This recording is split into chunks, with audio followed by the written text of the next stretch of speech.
Hi, it's Steve. Today we'd like to show you how to change the injector sleeve on your washer. The injector sleeve on this style of washer is used to support the injector tube. Normally it would only be replaced if you have damaged it while removing the hoses, and it's an easy job to repair, so let me show you how we do it. Now before we begin this repair, the first thing we'll need to do is to disconnect power to the appliance, so simply unplug it. Next we'll need to remove the front panel and then raise the main top to access the part. Typically there are two screws that are near the bottom of the front panel that secure it in place. So you can either use a short stubby screwdriver to remove those screws, or if you have room you can tilt the washer back and access them from this position.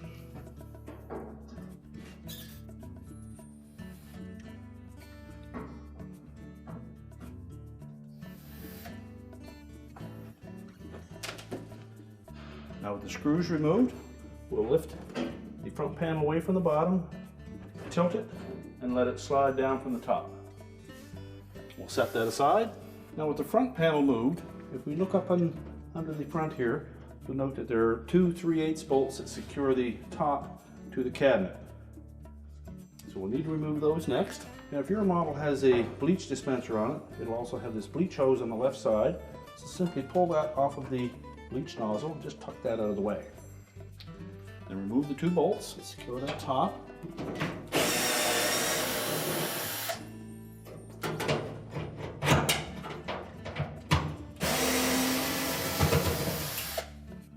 Now we'll lower the washer to its standing position. Next we'll lift the main top and the lid, and that will support itself. Now to change that injector sleeve, you'll need to remove the clamp that the inlet hose fits on, as well as the solid band clamp on the back side of it. So you will need a small aircraft type or gear type clamp to replace that one. So we'll begin by removing the inlet hose to that sleeve. This style of clamp, you loosen the screw and give it a sharp wrap to loosen it, and pull the hose along with the injector nozzle of that opening. Now if your model has the fixed band type clamp on the back, you'll have to cut that off. We normally use a pair of side cutters. It's fairly soft material. Just use caution so that you don't cut the hose. And we'll just discard that.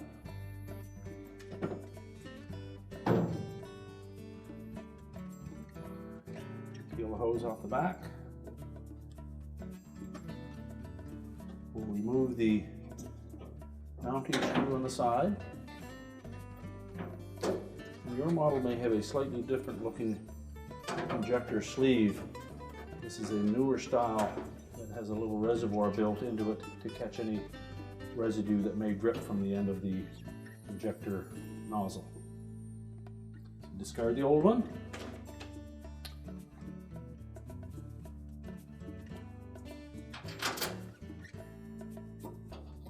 I'm just going to hold that new one into place. Line up the screw.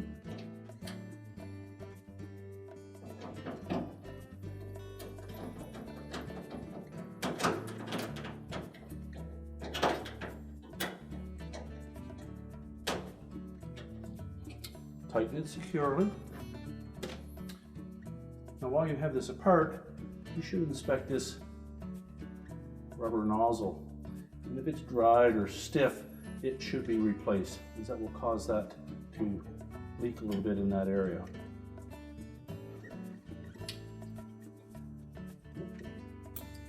Now when reinstalling the injector nozzle, we fit it firmly into that opening. Just moisten the inside of the hose or the edge of the injector. And then slide the hose into position. It should be tilted just slightly towards the cabinet at the bottom. Position the clamp and tighten it. And I'll have to replace the clamp on the outlet side. And typically we would use an aircraft or gear type clamp. Again, slide the hose fully on, make sure it's laying almost flat.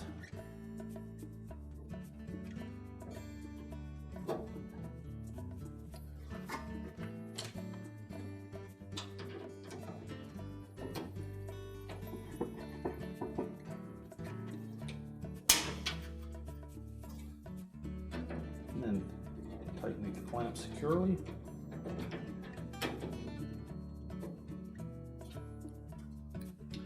So we'll lower that main top down into position, and we need to make sure that we line up the proper holes with the top and the cabinet, because the top will move back and forth a bit. We need to make sure we have it lined up properly. We'll then reinstall the bolts.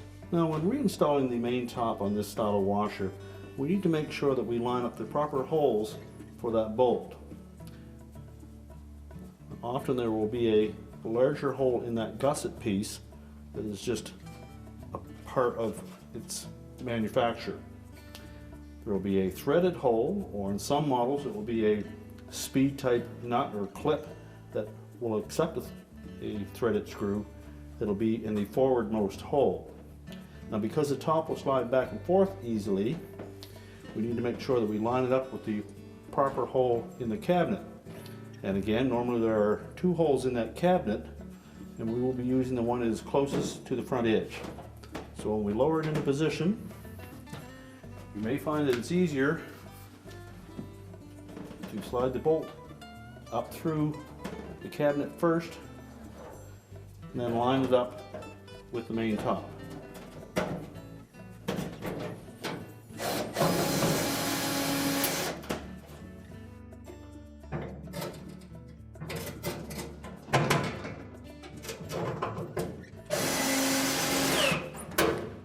And then we'll tilt it back and put the front panel on. And again, if your model has the bleach dispenser, please remember to put that hose on. Make sure it's fully inserted onto that bleach dispenser. We'll then take the front panel. We're going to engage those spring clips and under the lip of the main top. Center it side to side with a little upward pressure to keep it flush up against the main top. Just lower it into position.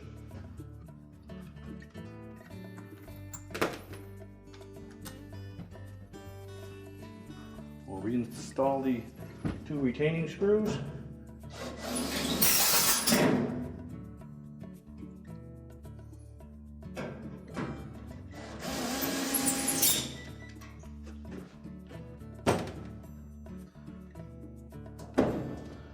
We're now ready to reconnect the power, and our repair is complete.